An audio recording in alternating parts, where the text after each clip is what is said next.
Welcome back to the channel. It's been a few months, but here we are back at it again. What I have here today is a Husqvarna 48-inch cut. It's a YTH 2448. So it's a 24 horse Briggs & Stratton 48-inch cut. It does run, but it's got all kinds of problems. One of the main problems I want to address here today is that it only runs on one cylinder. And usually the root cause of that is a dirty carburetor. So what we're going to do today is we're going to rip this hood off and we're going to jerk the carburetor off of it. And I'm going to show y'all what to do with it. And I'll bring y'all right back and show you what to do next after you get the hood off of it. Alright, I got the hood off of it. The next thing you want to do is take the air filter box off, or air filter cover, whatever you want to call it. It's a Ready Start Intech 24 horse Briggs & Stratton. It is missing the battery, and one of the things we'll have to work on with this is that the key don't work. You can turn it to start and it don't spin over. The only way you can spin it over is when you jump the solenoid. So it's either going to be a blown fuse or a bad ignition switch, bad starter solenoid, or it could be a bad safety switch. This could be bad, not letting it start. It could be a number of things. We'll get into that later. Right now I want to show you guys how to go about cleaning the carburetor. Pull this off, set it to the side, grab the air filter, pull it out of there. As you can see, it's pretty clean in there. So I can peel the pre-filter back. As you guys can see, that the filter's pretty clean. It's usable anyway. Alright, we'll set that to the side. Alright, and in here you have a bolt here and one here. I believe they're 1/4 inch. Then you have to take the fuel pump loose. See, it's already missing a screw. Then you have 3/8 bolts, one here, one back here by the battery box, one right here by the valve cover, one here by this valve cover. You got one here, and you got one over here on this side. And you have to take this off first, or this cover will not come off. So this has to come off first, and you got 4 of these, and they're 5/16. Let me get this off, and I'll bring you back and show you more. Alright, I got that cover off. Next, so we're going to take this cover off.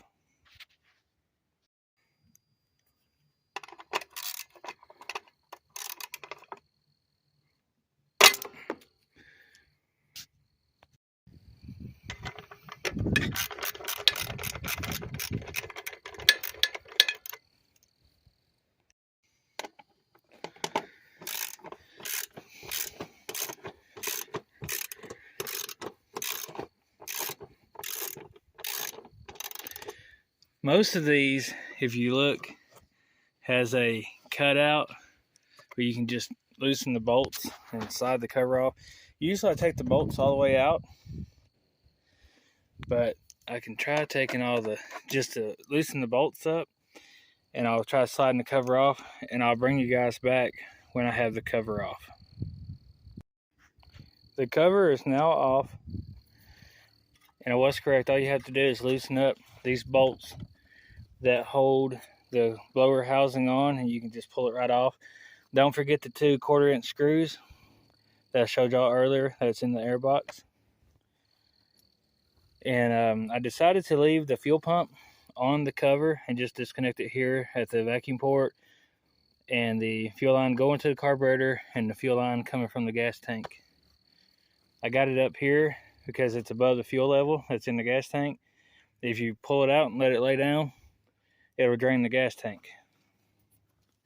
All right, the next thing to do is to take the carburetor loose. Okay, get the spring off of it. The governor here, the governor vane, get that loose. And then where it bolts onto the head, on both heads actually. And then you have this little piece right here you have to disconnect for the fuel shutoff solenoid. And I'll bring you guys back once I got this unbolted and off the engine. As you guys can see, the carburetor is already removed. You just have a bolt here and here, here and here. Then you have a linkage that connects to here, one that connects to here, and one that connects to here.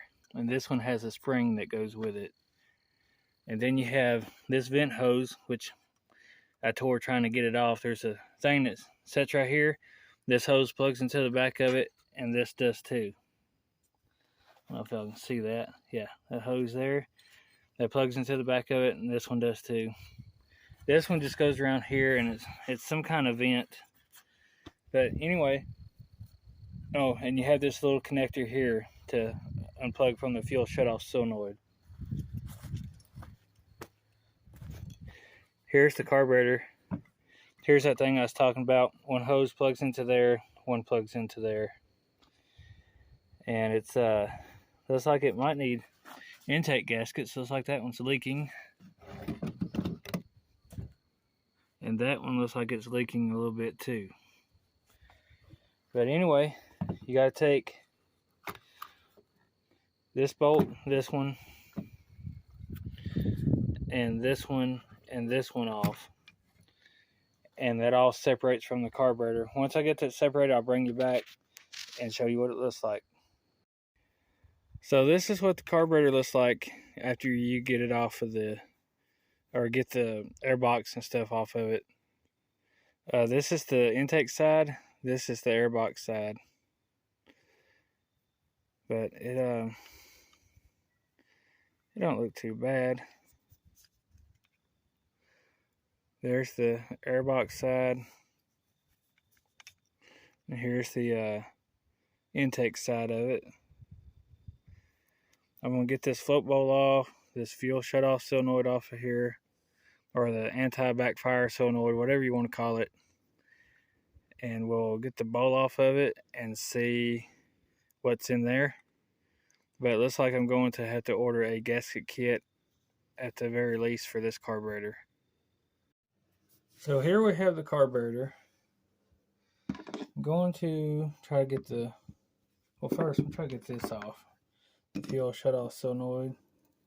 I think it's, yeah, it's a 1/2 inch. Okay. See, fuel shutoff solenoid. Hold on, let me fix y'all where I can see a little bit better. Alright. And they're usually pretty tight, just like that. If you're not careful, you'll bust your knuckles too. Okay. Here's the fuel shutoff solenoid. Here's what it looks like when you, well, that one ain't working too well, is it? Okay, usually when you turn the key on, it applies power to this plunger and it sucks it down. And it lets fuel in the carburetor. And when you turn the key off, this runs out like that and it stops fuel from coming in the carburetor. But it looks like this one's no good. So we may address that, but then again we may not, because it's running just fine the way it is.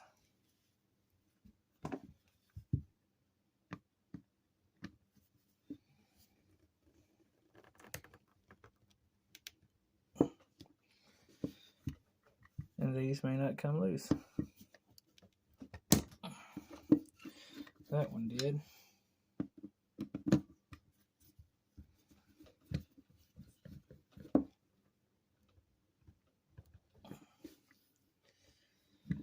Okay.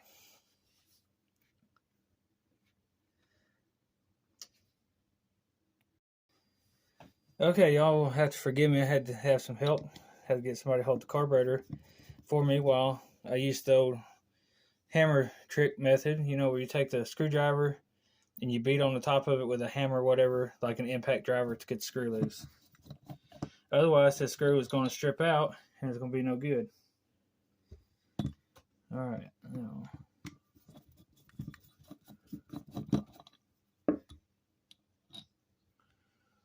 All right. Oh, we're seeing it for the first time, just like me. See, it's got a little dirt in there, down in the bottom. It's not too terrible, but it needs to be cleaned. All right, and in there is an O-ring. See that O-ring right there? That is holding those two little jets in there. All right. So what we gotta do is peel that O-ring out of there and those two little jets. Usually how I do that, take a little flathead screwdriver and just gently pry up on it, just like that, and it'll pop out. Alright, now pull the float pin out, set that to the side, pull the float off. Here's the needle valve. As you can see, it's kind of dirty. Alright, now this piece in the center that has the two little jets, that's normally what stops up on them because it's the smallest jets in the carburetor. But I'm going to go ahead and try to pull this piece out of here so you guys can see it.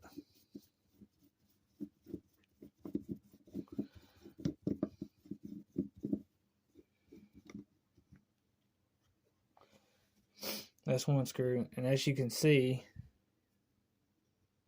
it is a very little screw, so you have to be extra careful with it.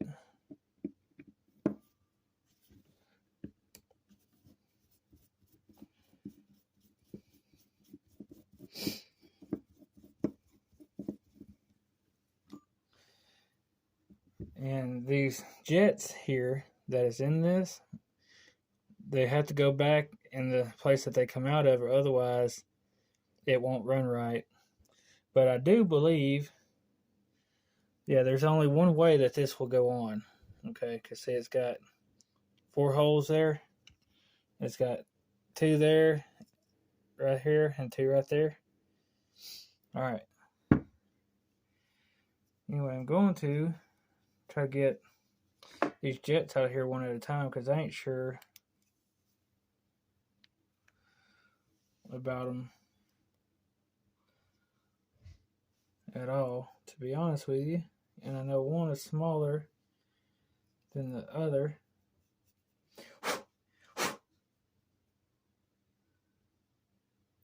Well, supposedly. Anyway, there they are. There's the jets, as you can see. You can see the dirt that's around those jets. It was a little bit worse than that, but I wiped some of it away trying to figure out if they're different sizes or not.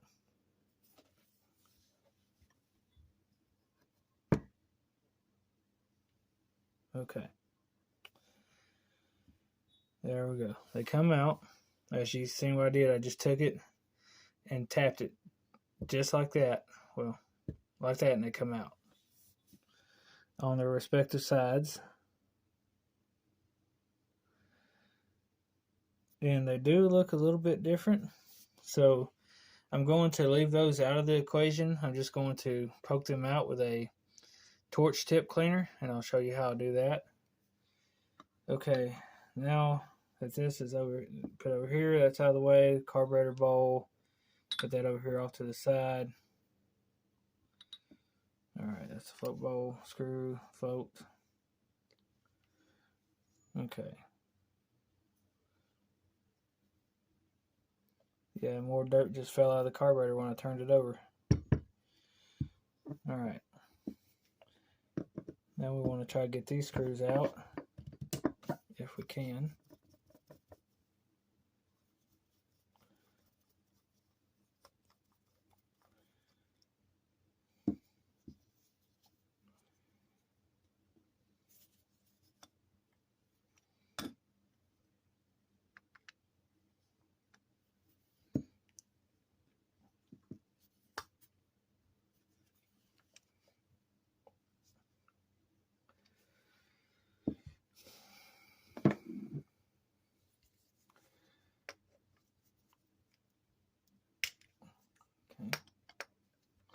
And sometimes when you have screws that want to be stubborn, you can take a pair of pliers, like these are lineman's pliers, but you can do the same with vice grips also. Just take the screw, grab the shoulder of it, squeeze real hard, and usually you can break it loose. It didn't work on this one, but it did on that other one.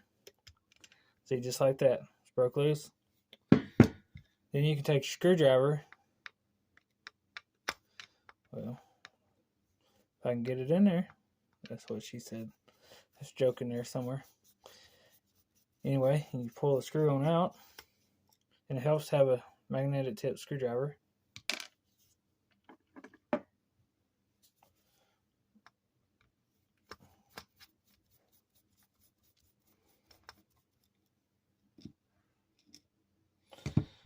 Alright. Pull this off, little flat screwdriver.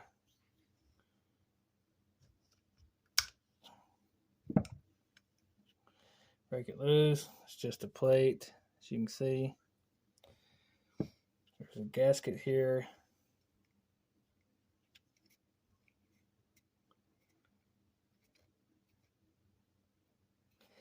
Try not to tear the gasket, but I don't know if that's going to work or not. But I'm trying to keep from tearing it so I can reuse it.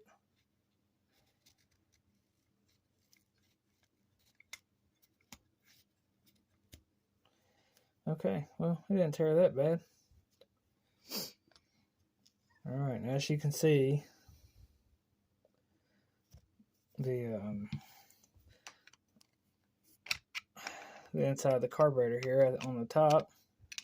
Not real sure what this is or what it does. I just know it's part of the carburetor that needs to be cleaned. Alright, and I usually try to take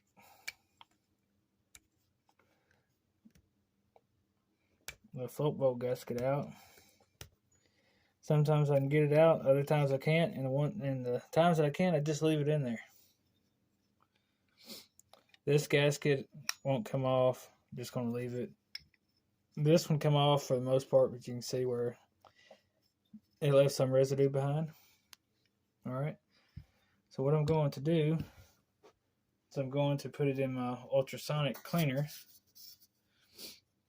Put this over here to the side. This in here. That won't fit in there, but this will. I always take any metal parts and throw them in there and go ahead and clean them. Alright, that's it there.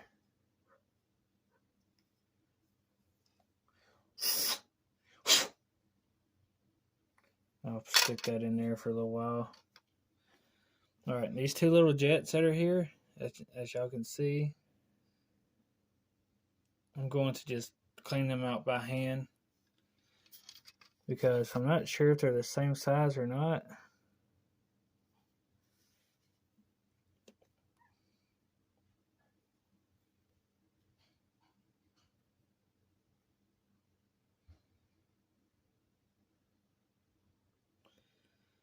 I don't know why they wouldn't be, but anyway.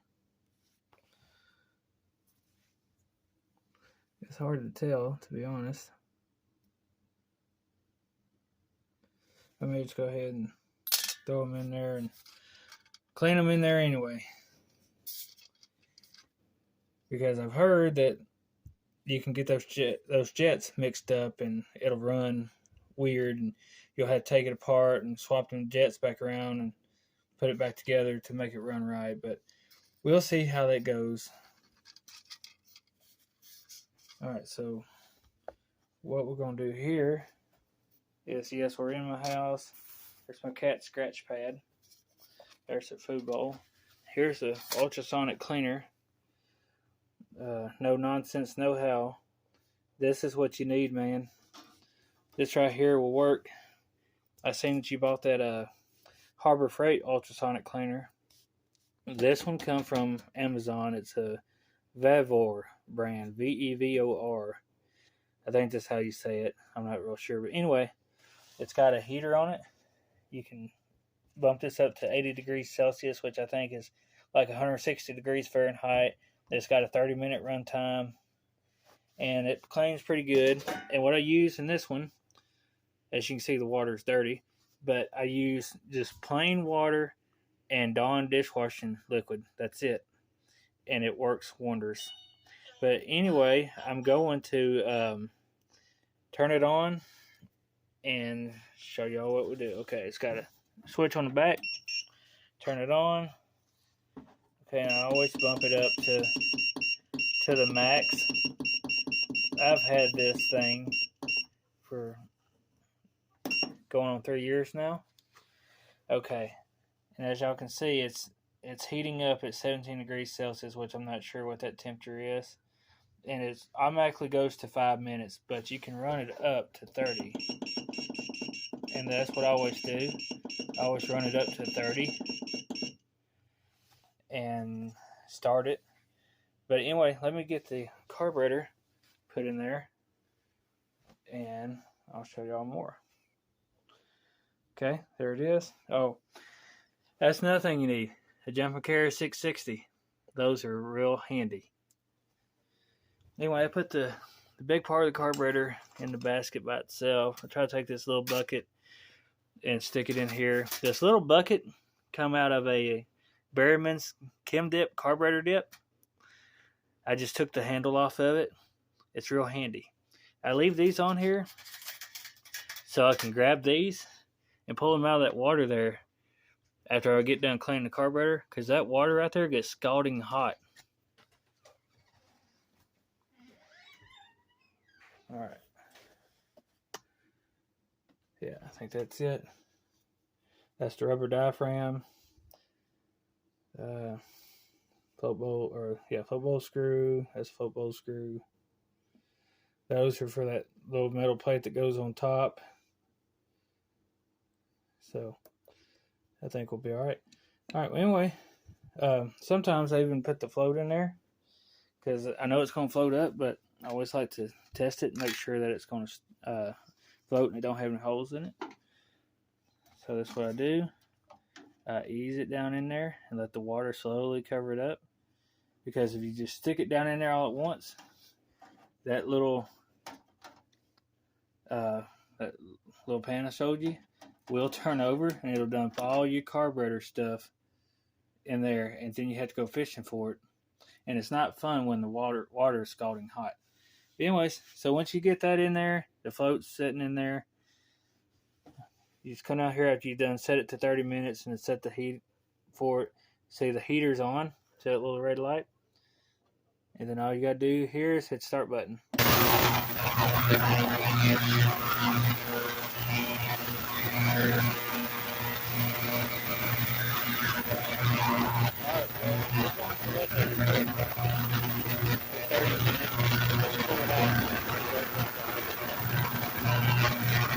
So while you're waiting on the ultrasonic cleaner to do its thing, well, you kind of kick back for about 30 minutes while this thing runs a cycle. While it's happening, you find yourself watching Sleeper Dude on YouTube. But anyways, back to the task at hand. Pull that off. It's not so hot yet because it hasn't had time to warm up. But we'll pull the carburetor out, or the float bowl more specifically, and see how it looks on the inside. It looks a little bit better.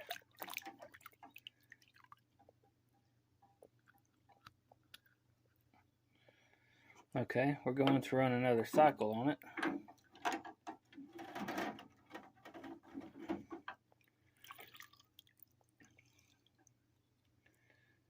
Okay, there's the carburetor.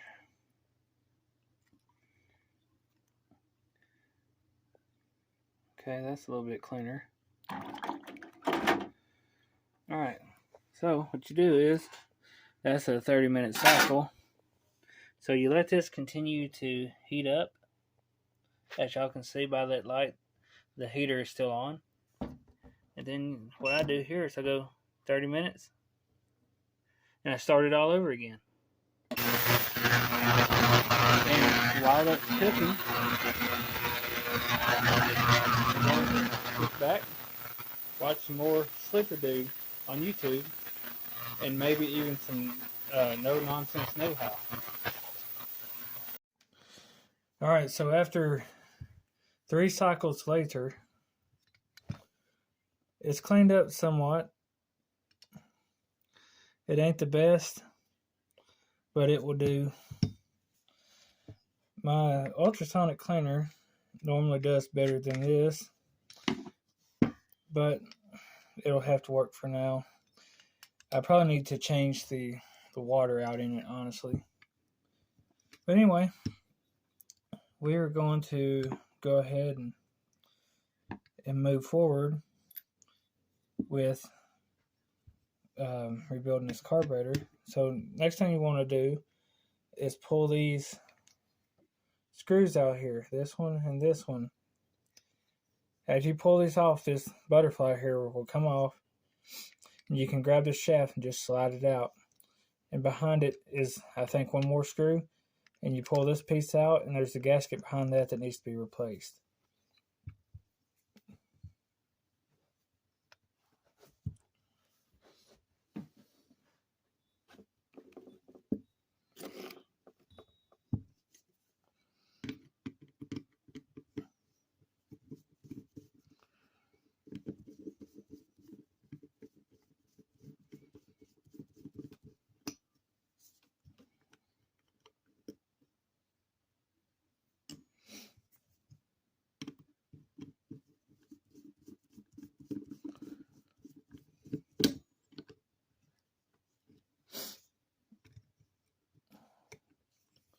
Well, it's not all the way out. I thought it was.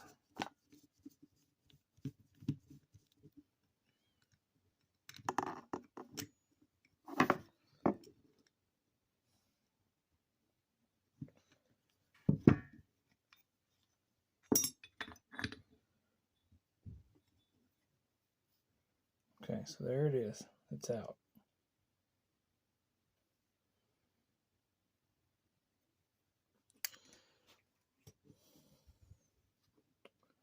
Alright, next you just grab this pin and pull it out. Let's see.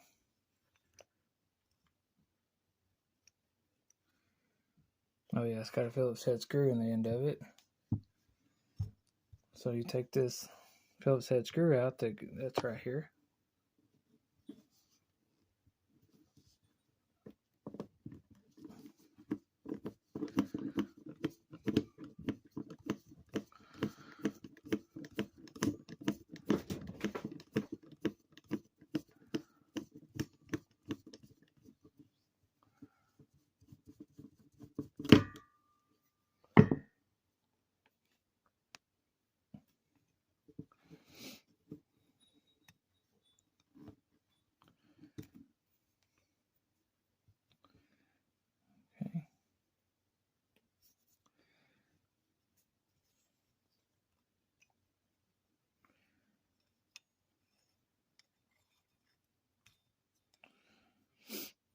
Okay, there it is, it's out.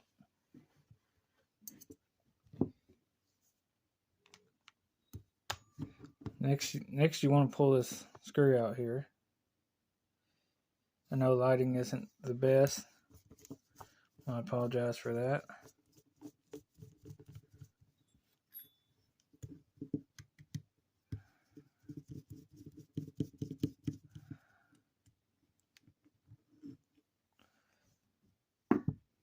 Alright, so once you pull this piece out of the carburetor, out of the center of the carburetor here, right there, you see that gasket right there?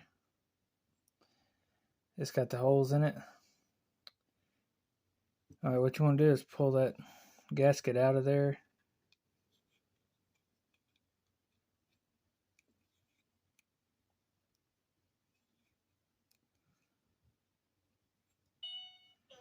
And this one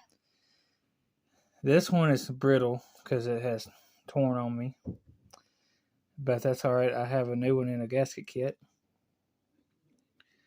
Okay, and another gasket you want to change out is this one right here.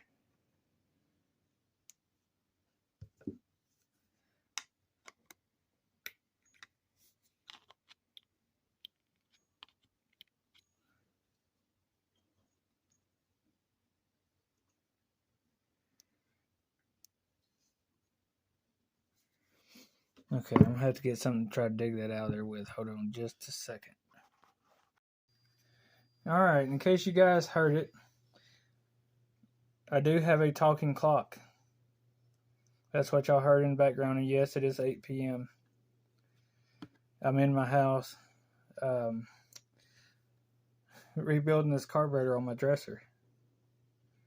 Anyways, if any of you wants one of these, you can get them on eBay. And this is what it looks like folded up.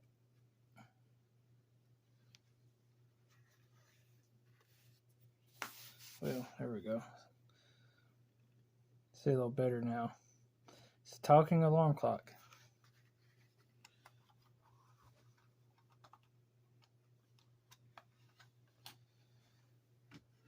Okay, now back to the task at hand. Alright, so I got a pick. I'm going to try to dig this gasket out of here.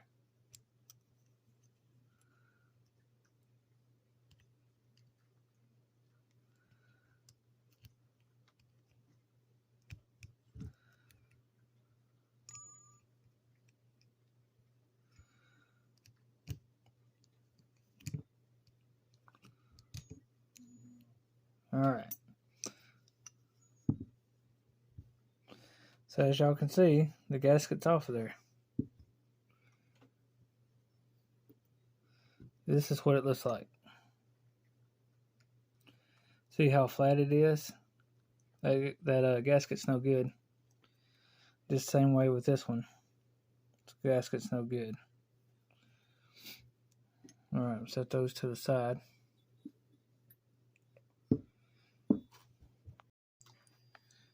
So here's the gasket kit. There's the number. I bought it from Amazon for this carburetor. It looks like a rebuild kit. There's a jet in there, or the needle for the float is in there, and I'll open it up and show y'all. All right, here's parts bag number 1. It's got the big butterfly looking gasket piece in there. It's got this piece here, this gasket that goes in the front side of the carburetor. And let's see if I can move it around here. Okay, there it is. And that gasket here that goes in here, in this part of the carburetor.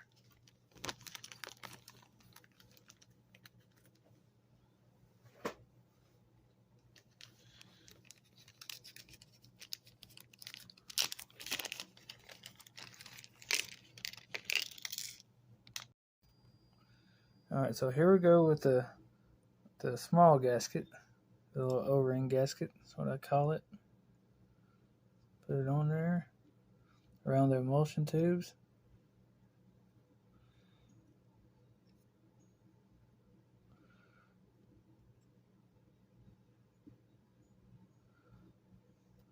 Okay.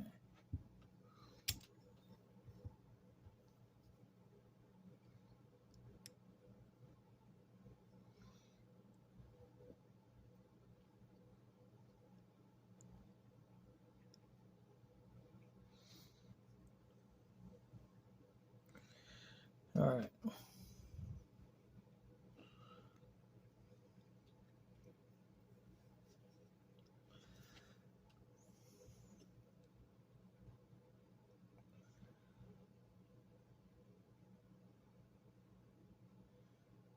All right, hold on just a second here.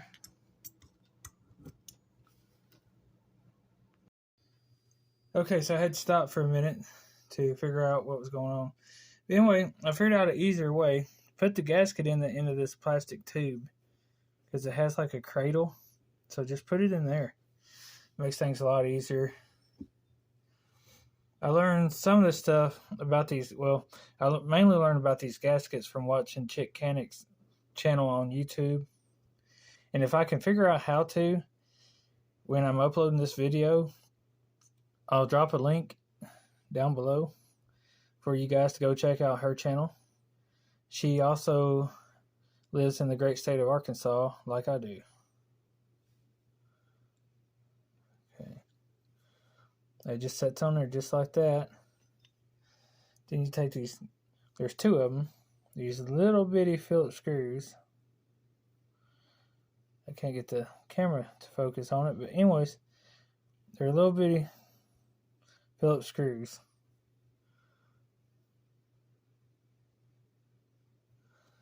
And actually, this is it. I got the wrong one. It's a little bitty screw. There's two of them.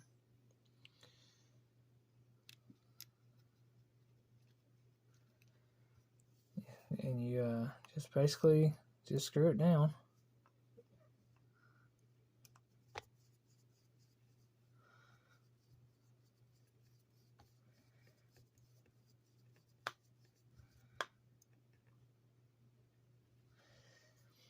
Okay, let me locate the other screw, because this is a screw that goes up here, I do believe. Yeah, it goes there. Okay, so let me grab the correct screw. Okay, here's the other screw.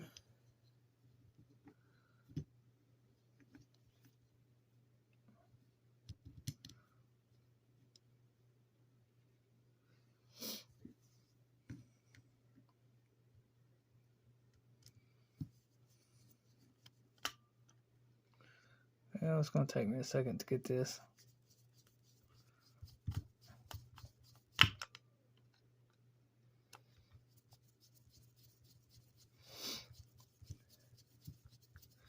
There it goes, I think.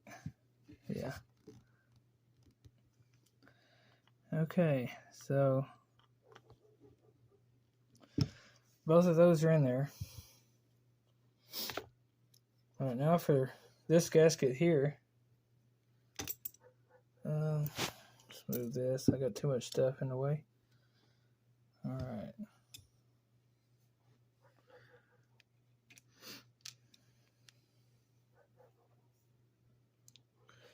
And probably just like that. Let's see. Will this go on the back of it? No. All right. So I'm gonna have to just put it in here like this.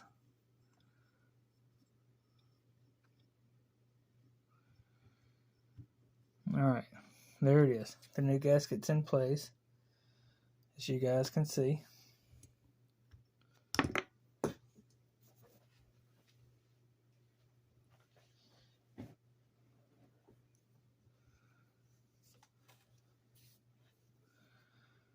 right.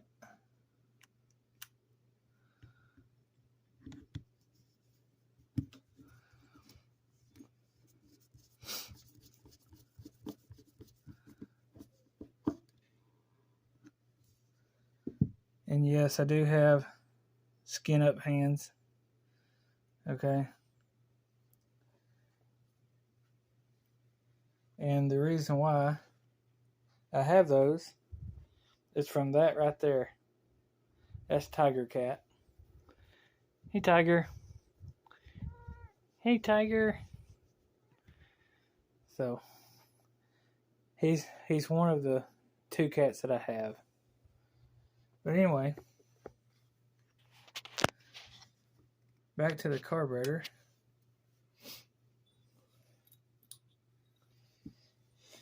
Okay, so I thought that these jets here were one was the left jet, one was the right, and they are correct. There's a left jet and a right jet, because I learned that on watching many other YouTube videos. But I have looked at these with a magnifying glass. I've tried to look for numbers on them. I have looked through the end of them, and both holes look to be the same size. So I should have kept up with this from the beginning, but I didn't. So I'm just going to pop them in where they go in the end of this tube here, and then put the O-ring in there that holds them in. And we're just going to have to wing it and see how it runs. And if it runs poorly, then I'll know that I need to pull these jets out and swap them around and stick them back in there. That's all I can do at this point. So we're just going to wing it and just go with it.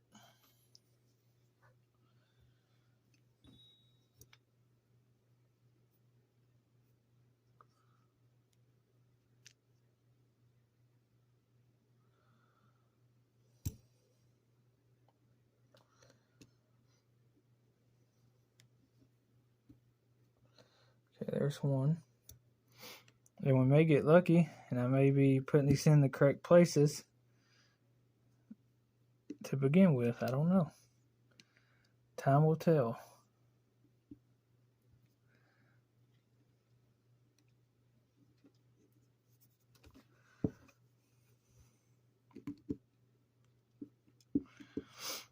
And I always push down on them with something, like a screwdriver, to make sure they stay in place. And I always like to blow through them just in case I got any kind of dirt in there while putting them in there. But if you look, both holes look roughly the same size. I couldn't get any numbers off of them. I even went as far as to getting a magnifying glass. Okay. Wow, look at that crap. Alright. Now if I turn the light on, there's a lot of glare. If I turn the light on, you can't really see no numbers on them. So, anyway, we're just going to wing it, like I said, just go with it and hope that this is the correct order. And if it's not, I'll have to take it back apart to this level and pop those out and swap them around and go with it. But anyway, all right, so those are in there. All right, so what you want to do next is grab an O-ring out of the kit. I want to pop that thing in there.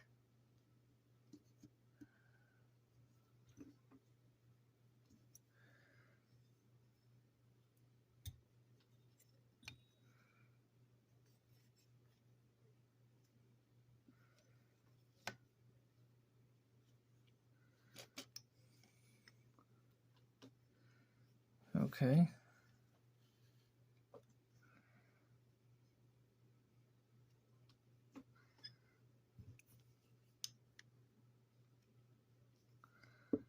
Not sure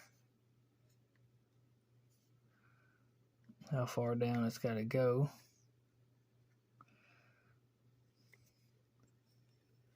It's my first time doing one of these carburetors, but that O-ring don't look like it wants to sit down in there all the way.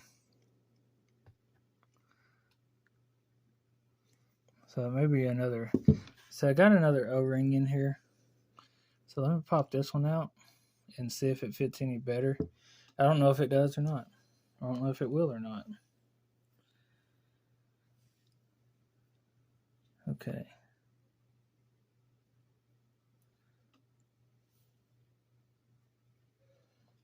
Alright, we're going to try this one.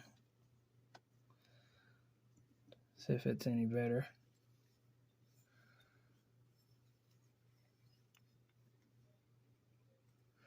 Well, it looks like it's the same distance. Alright, I just want to make sure it's the same. But there it is. This O-ring fit better than this one did, even though they look to be the same size. But whatever, it is what it is.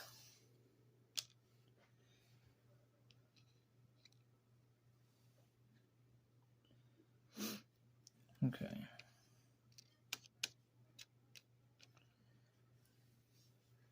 Alright, so there's that O-rings in there. That gasket's put in there. And yes, it does have left and right. See, left and right. This one thing I learned from Chicanic from watching her videos is that when you having trouble figuring out which is left and right under here, well, all you gotta do is just do just like I did. See, that's left and right. All you gotta do is take it and just rotate it like this. and you still got left and right, which is pretty cool. All right, now we're going to stick the butterfly rod back in.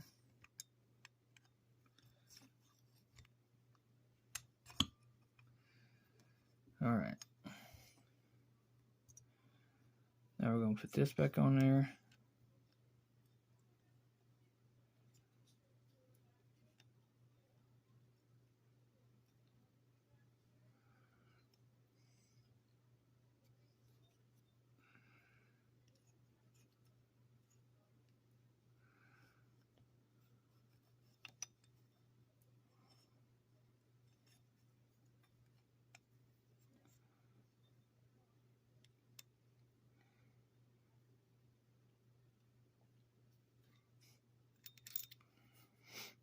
Well, I'll get it one of these days, I promise.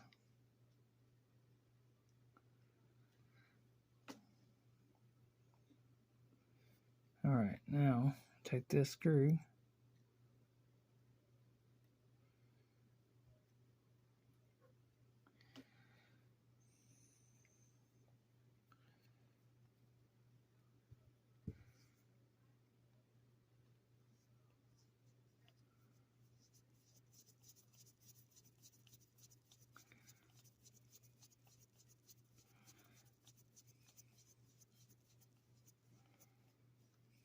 Okay. All right, now snug it down.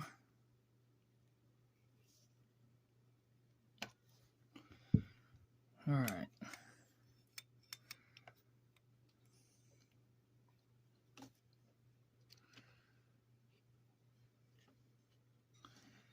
I wonder if I should put these in here before I go too far. These little things here, I'm guessing that they go here on each side of the rod. I don't know if I should put those in there or not. But I see where it could suck extra air around these. So maybe I should while I'm still ahead. See, this one don't have anything like that on this side.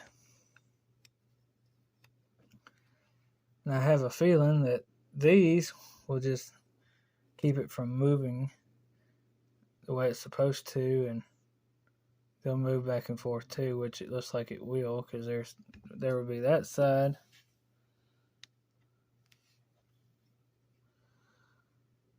And here's this side. But then again, it might not. So I don't know. Maybe I will, just to see what it's going to look like, or see if it'll affect the movement of the carburetor here, of the butterflies. I mean, the butterfly, actually, that's what it would be called.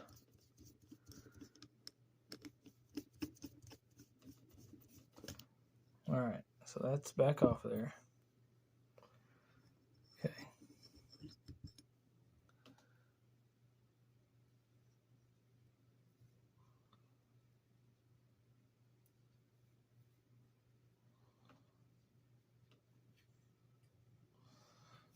Okay.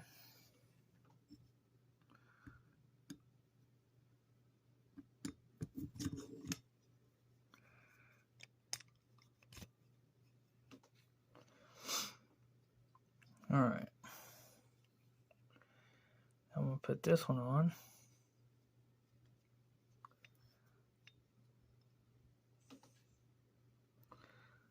Going to start this back on here.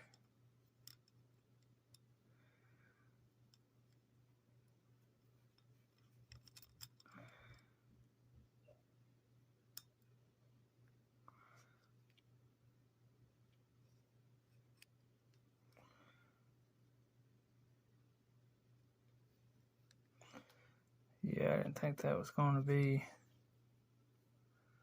anything to it, but I'll go ahead and tighten it down and show you guys that I don't think those serve any purpose.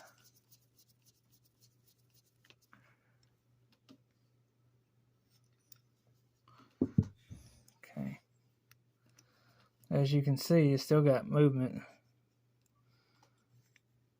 And that didn't tighten down all the way.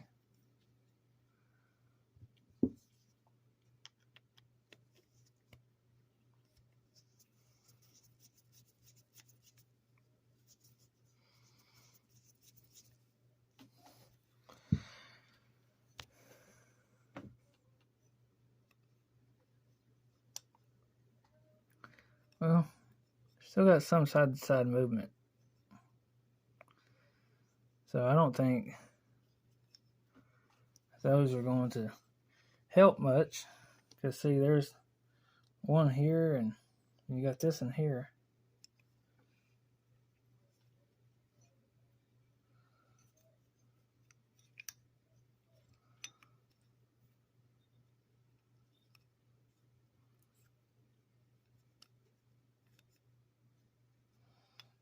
Okay.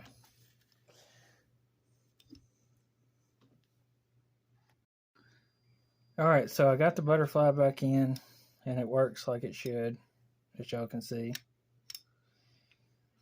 Alright, when you're putting this on and this through here, that actually needs to be these little indentions where the butterfly sits, actually needs to be pointing up. And then you can put this on here, because if you put this on here with this stop here resting against this stop here, you won't be able to open the choke butterfly. That's something I just learned. But it's working now. And I know you're asking, how am I going to get this off and this off? Well, I do have a wire wheel and a drill. And I'm just going to wire wheel that off real quick and blow this off and finish putting it together. Alright, so I replaced the bowl gasket. Here's the old one. It was looking to be in pretty bad shape. I got a new needle for the seat there.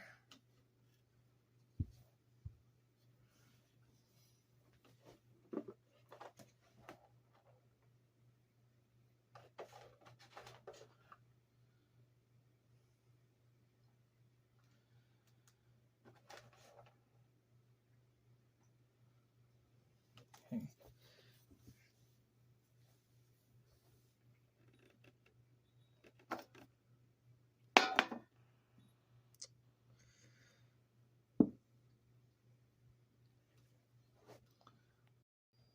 Alright, the float is installed with the new needle.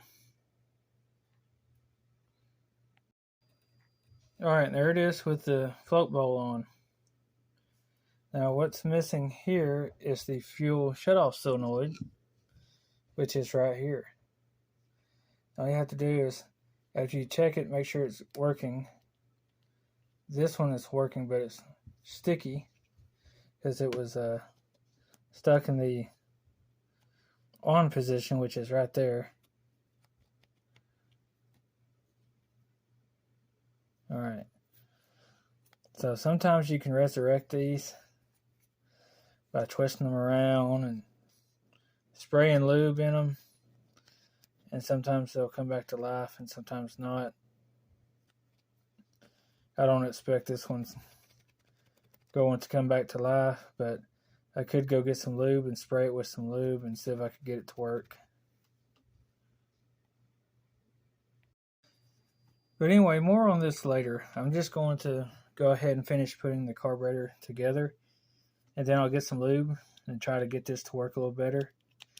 And if not, we're just going to leave it like it is and screw it back in there.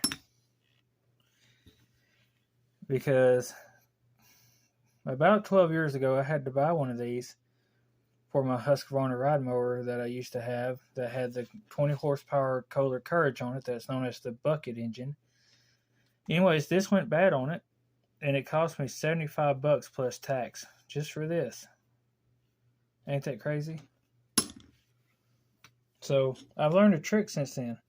If it don't work, if you can't get it to work, or it wants to stay in the out position like that, or what would actually be the off position, take a pair of side cutters and cut that thing off and just screw it back in there. That's what I do with mine anyways. If it don't work or I can't revive it, because I'm not paying $75 for this. That's just not happening. Or it's not happening again. Let me put it like that. But anyways, here's the other side of the carburetor. It's all cleaned up, the mating surface and everything. For the new gasket that's got to go up there. Alright. So, that's what we're going to do. Put that on there.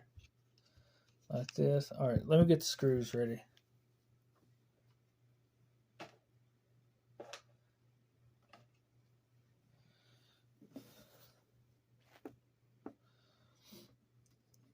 Alright, so here we go. Grab the gasket. It probably wouldn't hurt to clean that up, would it? Hold on, I'll be right back. Alright, so there it is, all cleaned up. Alright, so take the gasket, just do it like that.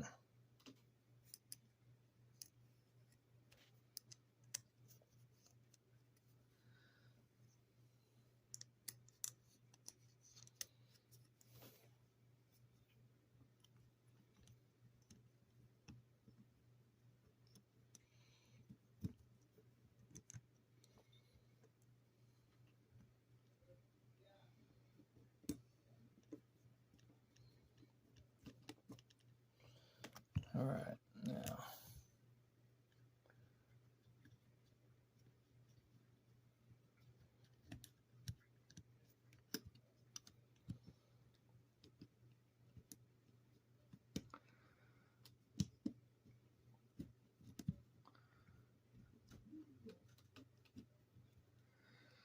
Okay, this middle one's want to be stubborn.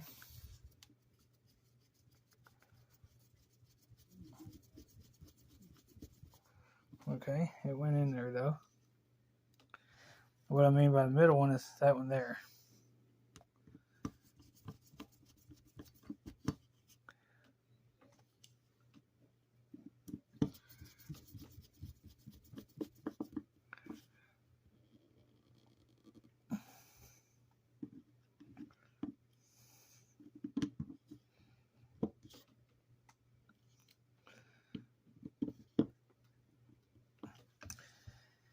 Alright, there it is.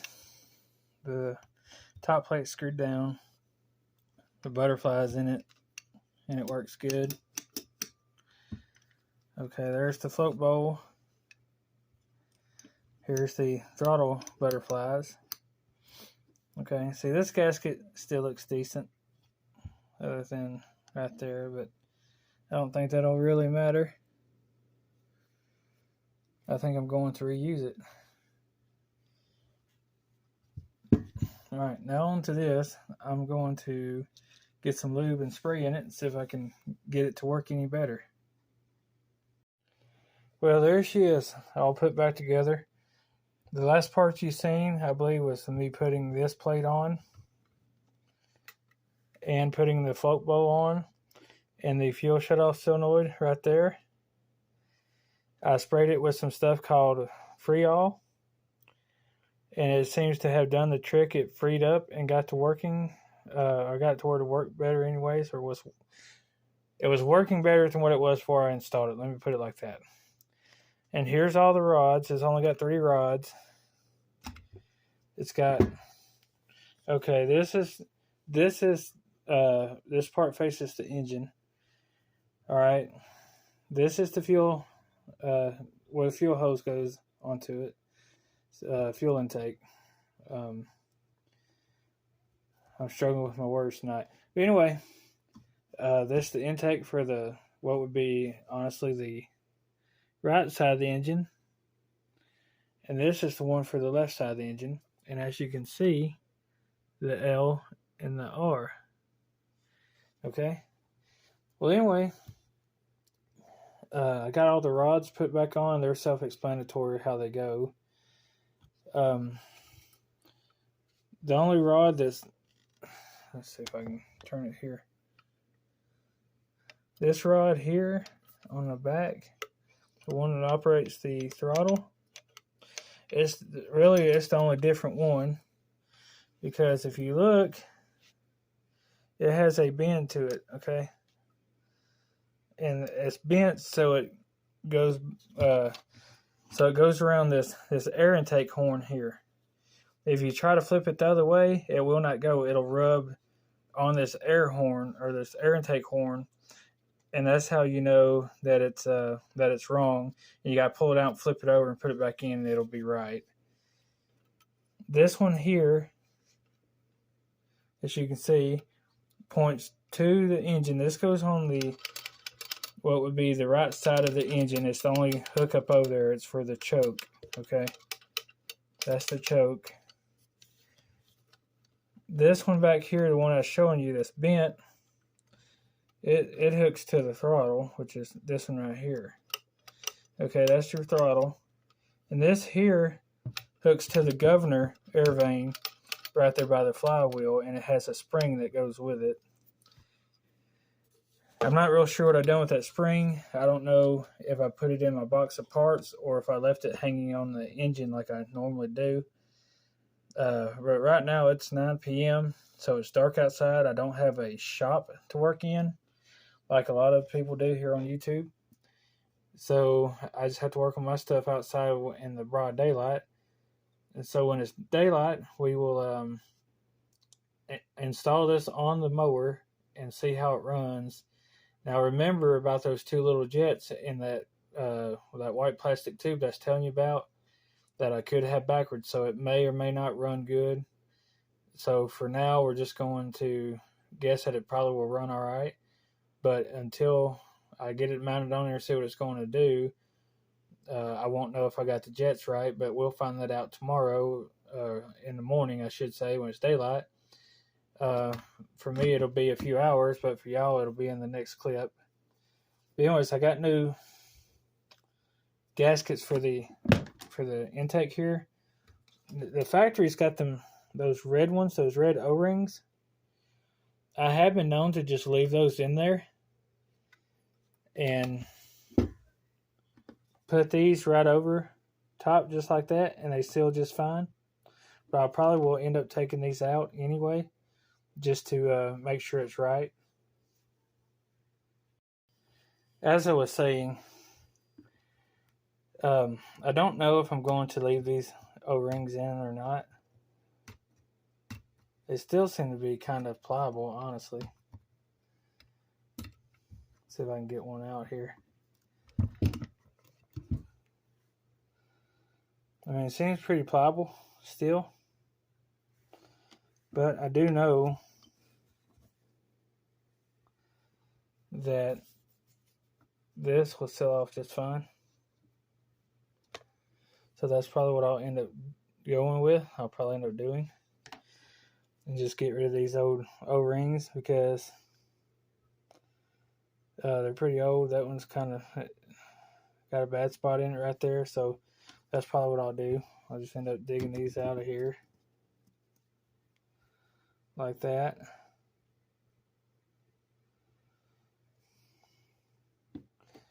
And I'll just put this one on this side. Like so. I'll put this one on this side, like so. And it'll be a good sealed unit. Alright, so anyway, I'll catch y'all in the morning, or when it's daylight outside, I should say. And we will go from there.